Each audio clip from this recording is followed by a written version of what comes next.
Bonsoir et bienvenue sur Mayotte la première. Merci de votre fidélité. Merci également de nous suivre dans votre émission Maïcha et on espère que vous passez un excellent Ramadan. Vous l'aurez compris, nous restons également dans cette thématique et aujourd'hui la question elle est toute simple.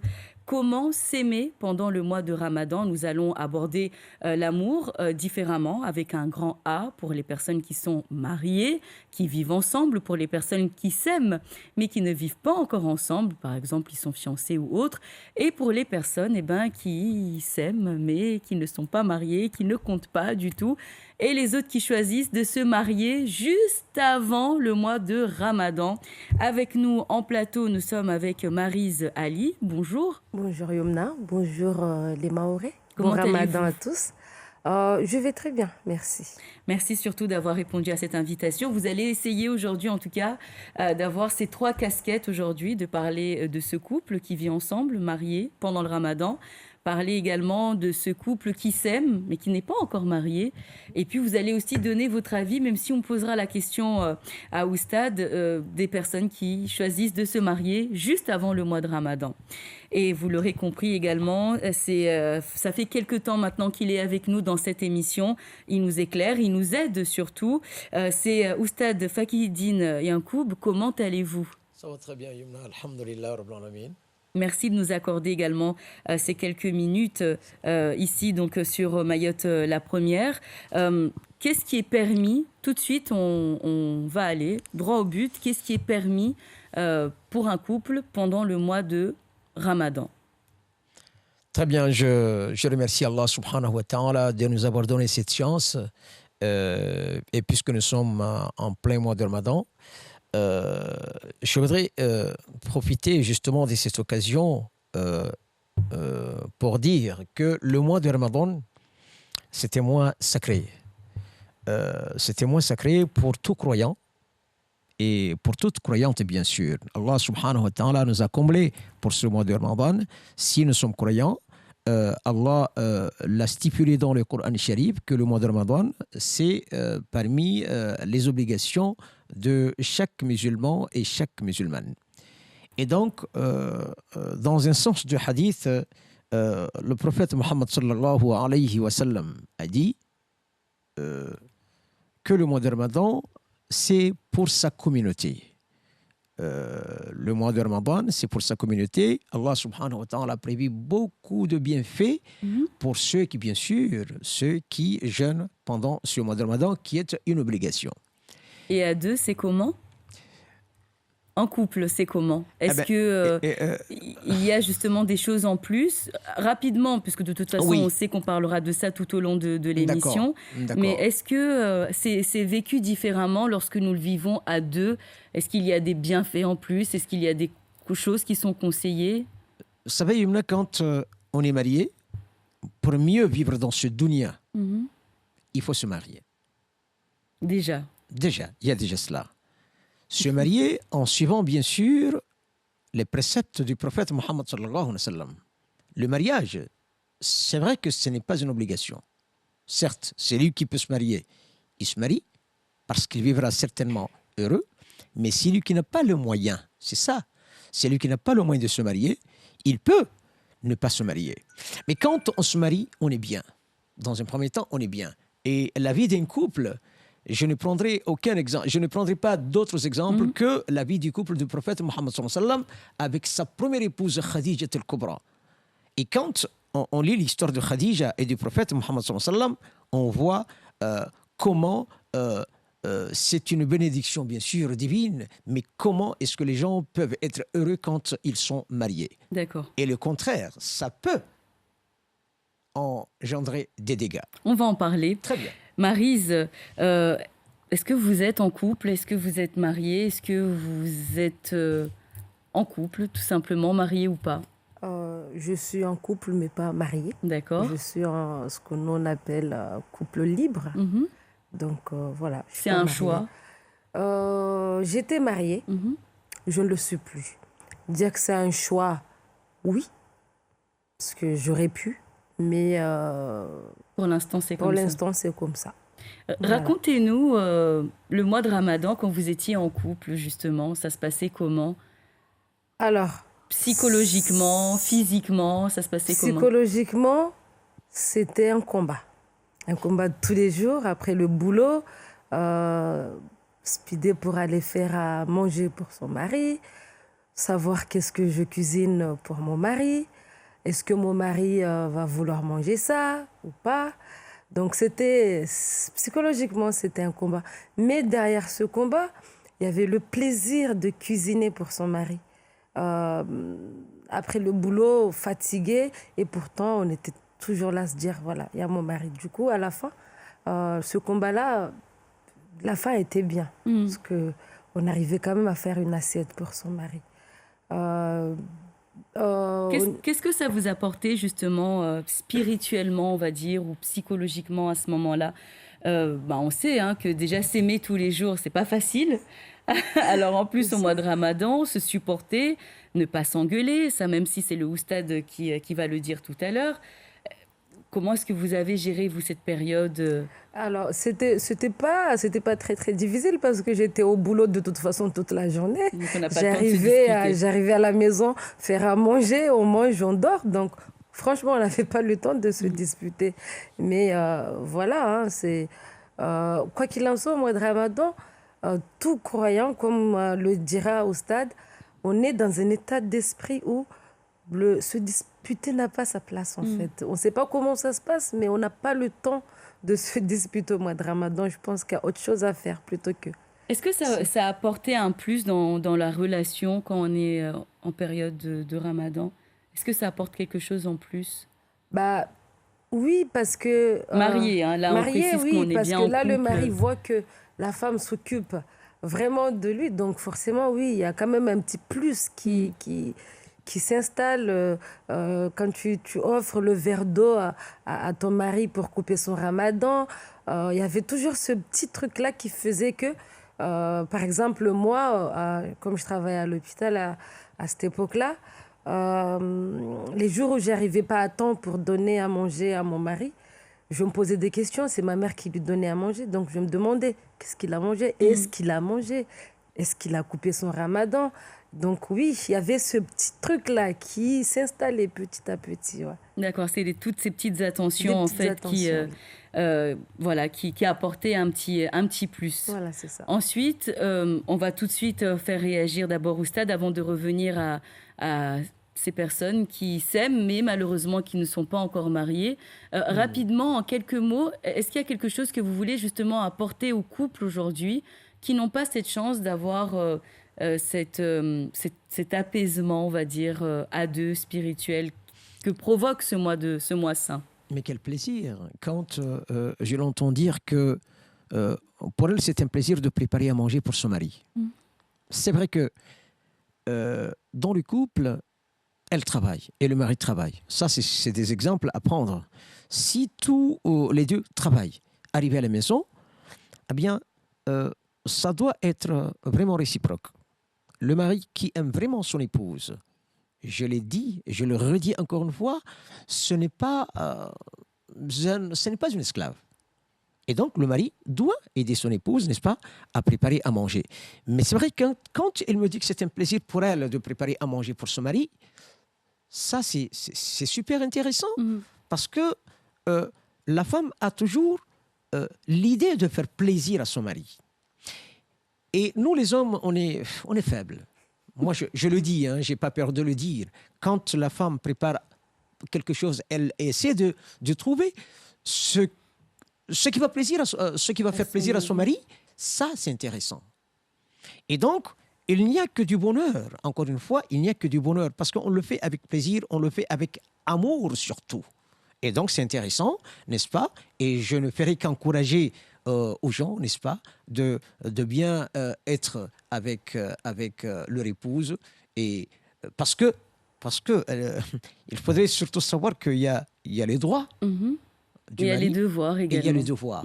Et si la femme fait son devoir, c'est très bien. Alors, comment on fait pour entretenir une relation quand c'est le mois de Ramadan? Comment on fait? Comment on s'organise, Maryse?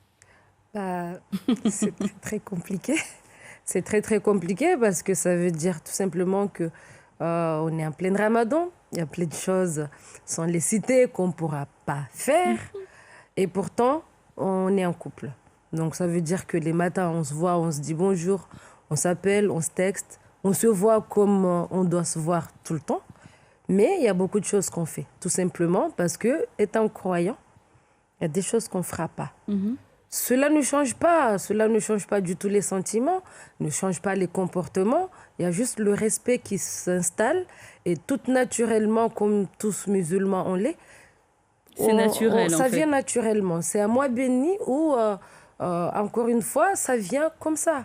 On ne cherche même pas, ça ne s'explique pas parce que peut-être que Oustad pourra l'expliquer, mais moi, je ne peux pas. Mais là, pareil, après, bon, encore une fois, on va compter sur le Oustad pour nous éclairer là-dessus. Si on part sur la base où, en tant que musulmans, nous devons nous marier pour se fréquenter, etc.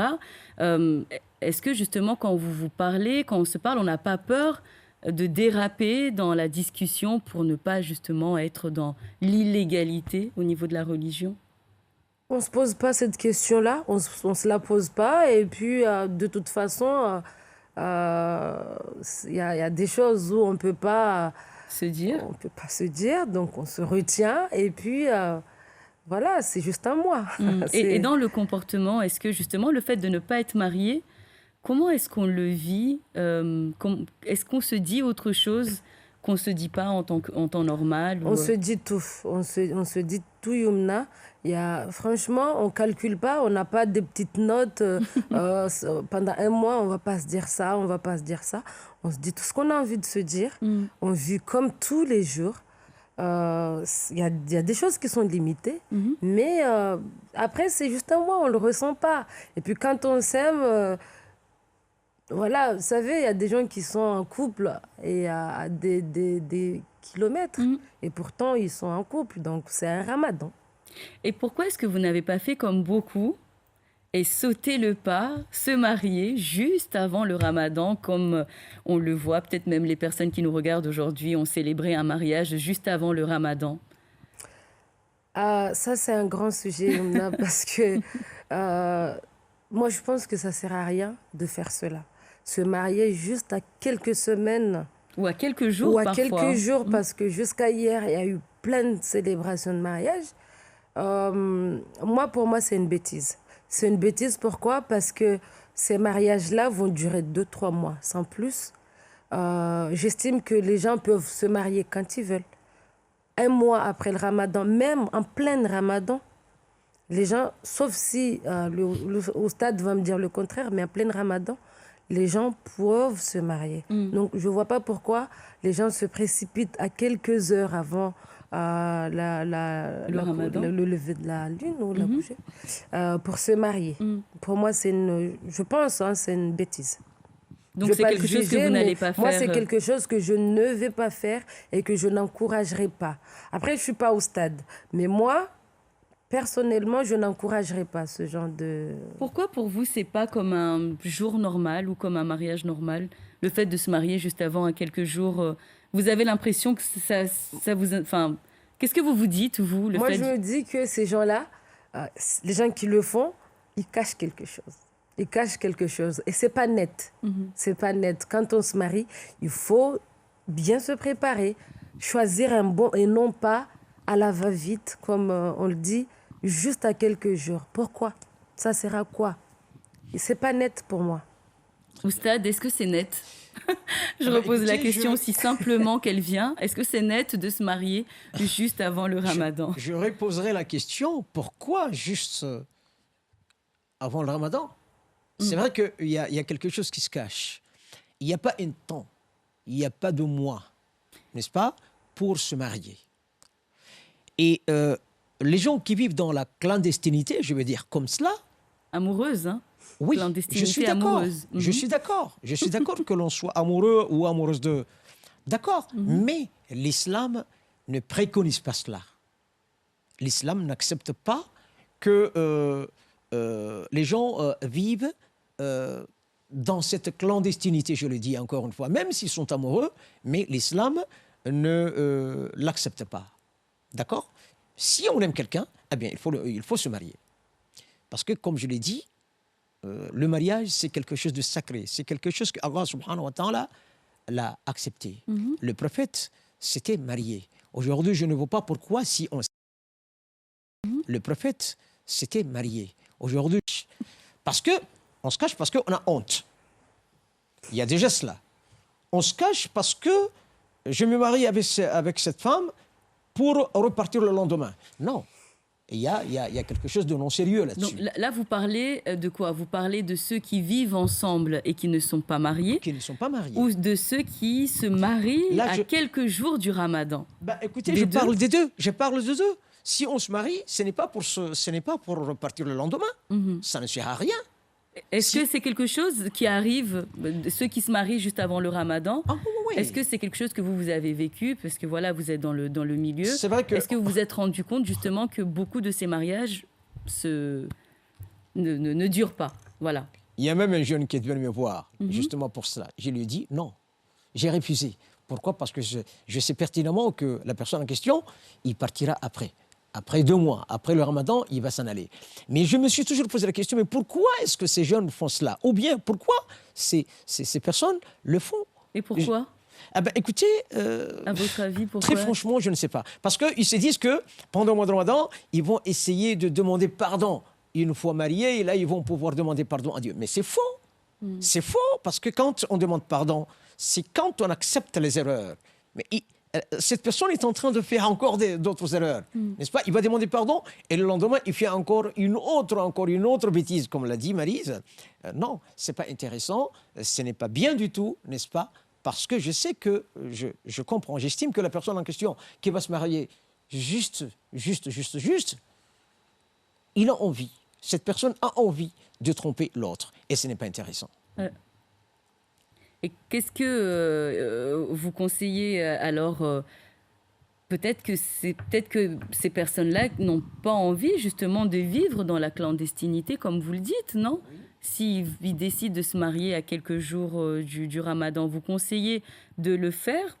Selon votre avis, non? On a bien compris que non. On peut attendre après le Ramadan, par exemple. On peut se marier avant comme après le Ramadan, mais que ça soit quelque chose de sérieux.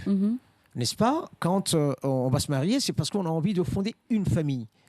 Eh bien, fonder une famille, c'est très bien. Imaginez que la personne se marie, il se marie, et pendant ce petit laps de temps, la femme tombe enceinte.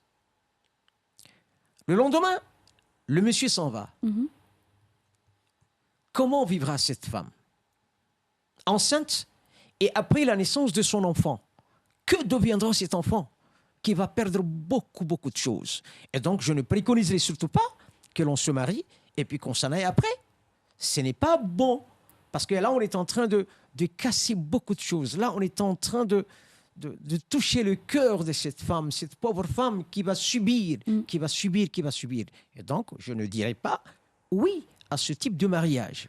Maryse, vous, en tant que femme, bon, est-ce que vous comprenez justement les femmes qui font ce choix-là, parce que peut-être que c'est de l'amour aussi, hein, à leur manière, ils s'aiment, ils se marient. Est-ce que vous comprenez? Alors, moi je comprends quand un homme aborde une femme qui attend depuis un moment d'être mariée. Du jour au lendemain, un homme l'aborde et lui dit « je vais t'épouser ». Oui. Par rapport à la femme, oui, je comprends. Je peux comprendre cela parce que, bien évidemment... Elle attend, elle a tué à un moment donné un homme qui... Oui, je comprends. Mais la bêtise ne vient pas par la femme. C'est plutôt cet homme-là qui cherche une cuisinière. Parce que moi, pour moi, je le prends comme ça. C'est un homme qui veut bien casser son Ramadan, avoir un endroit où dormir, pendant un mois. Et puis après, ça s'arrête là. Vous pensez que ce sont des choses qui peuvent motiver ces hommes-là? Souvent. Et on le voit. Est-ce que vous comptez vous remarier? Bien sûr, Youmna. Bien sûr. Bien sûr. Un jour viendra, Inch'Allah. Inch'Allah. Peut-être que Oustad sera mon caddie. Inch'Allah. Mais oui, bien sûr. Pourquoi pas? Et cette période, et j'imagine que vous n'allez pas le faire juste avant le Ramadan. Ça dépendra, Youmna. Si si on a vraiment envie de le faire, que ça soit juste avant, en plein Ramadan, mais ça ne sera pas parce que c'est quelqu'un qui veut que je sois sa cuisinière. D'accord. Ça ne sera pas comme ça. Vous envisagerez, j'imagine, maintenant l'amour différemment? Je vis l'amour différemment. Vous êtes heureuse? Je le suis, donc voilà. Un conseil pour ces femmes qui ne se donnent peut-être pas ou qui n'ont pas le choix et qui acceptent quand même d'aller dans ce sens-là? Les gens ne comprennent pas quand je dis on a toujours le choix. On a toujours le choix. C'est difficile, c'est vrai. Difficile de vivre dans une grande maison toute seule, c'est vrai. Mais vaut mieux être seule que mal accompagnée. Ça ne sert à rien d'accepter ce genre de choses et puis le regretter le lendemain parce qu'on le regrette toujours. Quand on choisit de se marier, faisons le bon choix. Est-ce qu'à Mayotte, c'est pas difficile justement d'être en relation et comme le dit Oustad, on va garder ce mot, hein, de vivre dans la clandestinité amoureuse? À Mayotte, c'est très facile de vivre, sans être marié. Les hommes à Mayotte, ils veulent...